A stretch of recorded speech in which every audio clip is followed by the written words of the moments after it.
Kallurkad grotto ജംഗ്ഷനിൽ നെടുങ്കല്ലയിൽ ബിൽഡിംഗിൽ കർഷകന്റെ കട എന്ന സ്ഥാപനം 2026 ഓഗസ്റ്റ് മാസം 17 തീയതി ചിങ്ങം 1 ബഹുമാനപ്പെട്ട കല്ലൂർക്കാട് സെന്റ് അഗസ്റ്റിൻസ് ചർച്ച് വികാരി reverend father doctor Stallion Kunnel വെഞ്ചിരിപ്പ് കർമ്മം നിർവഹിച്ച് പ്രവർത്തനം ആരംഭിച്ചു.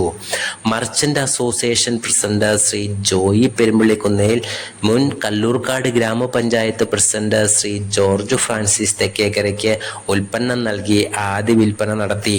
കൂടാതെ കർഷകരിൽ നിന്ന് നേരിട്ട് സ്വീകരിക്കുന്ന കപ്പ, ചേന, ചേമ്പ്, കാച്ചിൽ, വാഴക്കുല, നാടൻ പഴങ്ങൾ, കുടംപുളി, നാടൻ തേൻ, വിവിധതരം കാർഷിക ഉപകരണങ്ങൾ, ജൈവവളം, ജൈവ കീടനാശിനികൾ, വിവിധതരം വിത്തുകൾ എന്നിവ ഒരു കുടക്കീഴിൽ നിരത്തിക്കൊണ്ട് ശ്രീ ജോമോൻ ജേക്കബ് കാട്ടാങ്കോട്ടിൽ കല്ലൂർക്കാട് ആരംഭിച്ച ആദ്യ സംരംഭമായി കർഷകന്റെ കട മാറി.